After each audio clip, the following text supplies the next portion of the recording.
Hello and welcome back to Tea in the Deep Blue Sea with me, Victoria. Thank you for joining me. If this is your first video, hi, hello, welcome to the channel.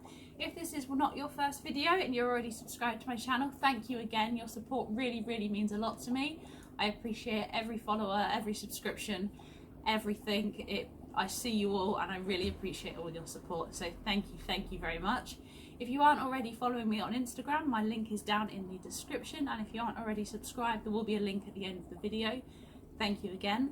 So today's video is going to be on how to distill water. I use distilled water for my sea monkey tanks because I found it's much better than using spring water, and it does better for the tanks. And I have seen quite a few people ask previously, how can I distill water? Where can I get hold of it? And I've had trouble trying to get hold of it anywhere.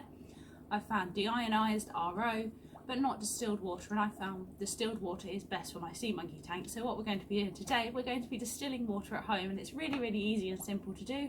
And I'm going to show you how to do that. Cheers. So it's time for ocean fact number 3. Today's ocean fact is about orcas. Say hello. Hi. So orcas are dolphins. They are not whales. Although their name killer whale suggests they may be a whale, they are actually dolphins. The name is a mistranslation because they were originally known as whale killers, because a few of them would get together and take down blue whales and other large whales. So they're not actually whales. I know, mind blown. They are dolphins. These beautiful guys are dolphins, not whales. So I hope you've enjoyed ocean fact number 3, and I hope you enjoyed the distillation video. Cheers. So here is everything I need to do the distillation. We've got a glass bowl, another bowl, a funnel, a kettle, a giant container with a concave lid, the hob, a bottle to collect the water in, and a load of ice. So the first thing we need to do is to get this pan onto the hob. So I'm just going to move these out of the way.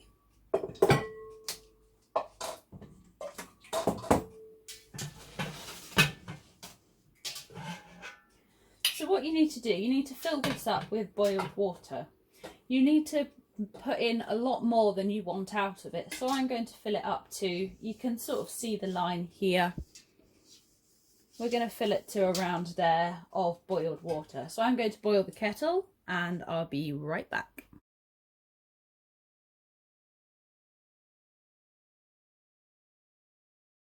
So what we're going to do now that is filled up with kettle water, we're going to place the glass bowl inside. So this is just a glass bowl. So what we're going to do, just pop that in the top there. So what's going to happen is that's going to float on the top in the water, and as the water boils, the steam will rise, it will condense on the lid, and it will go back into the bowl. So what we do now is grab our lid and just place that on top. So as the steam rises, it will hit the lid and condense back down into the bowl. So what we're going to do to make this a faster process, we're going to put some ice on here because it will make the process a little bit quicker. So I'm going to grab some ice and I'll be right back. So I've got some ice cube trays, and I've also got some really large bowls of ice. These are just like pudding cups that I've filled with water and frozen, because having a big block of ice, it melts slower than the tiny ice cubes. So we're going to go ahead and just put those on the top now. I'm also going to add some ice cubes. Yes, they are unicorn ice cubes, of course.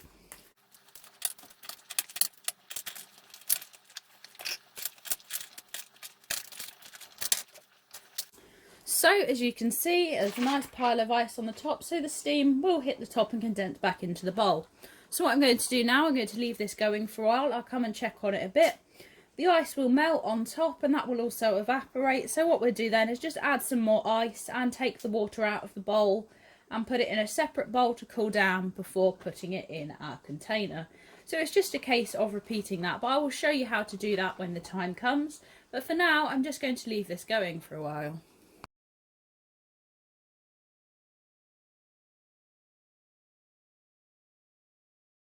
I'm just going to check on how this water is doing. So I'm just going to take this off and pour away this water that has melted.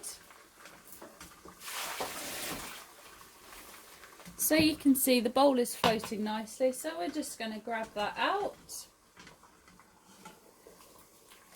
like so.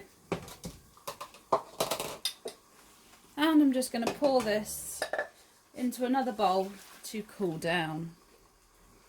There we go, pop the bowl back in, put the lid back on top, and we're just going to add some more ice to the top and then just leave that going, and every so often just repeat the same process.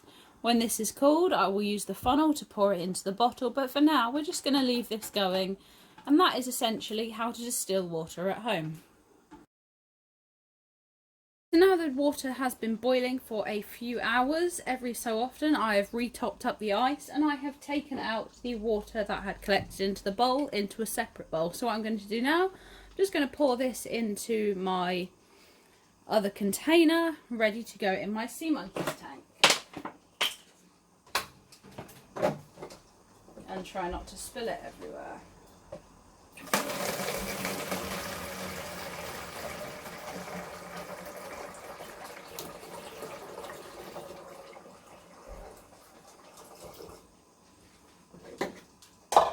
So I've got about half a bottle here of water. I'm going to let that cool down further before I put the lid on, because it's still a little bit warm. Before that goes in the tank, I will let it cool down completely, but also make sure that it's matching the tank temperature.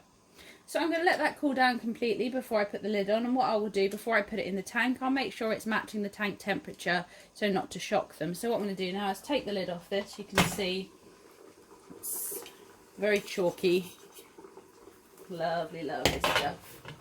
So it's going to get the final bowl of water out. There's only a tiny bit in there, so we're just going to stick that in there to cool down. So I don't want to put boiling hot water directly into a plastic container. You can see, yes, they're frogs. You can see there's still some water left in the bottom, but the glass bowl in there is banging on the bottom. So I'm going to let that stop for a while. So I'm just going to turn that off, like so, and let that cool down. So I've got quite a lot of water today, and this is distilled water ready for my tanks. I hope you have enjoyed that. Any questions? Let me know. So, thank you very much for watching. That was how to distill water. I hope you have learned something. If you've got any questions, as always, leave them down in the comments below. Thank you very much for watching. If you haven't already, please hit the like and subscribe button. I really appreciate all of your support. Thank you very much. I look forward to seeing you in my next video. Enjoy the rest of your day. Cheers. Orca. That's the little orca. Say hello. Hello.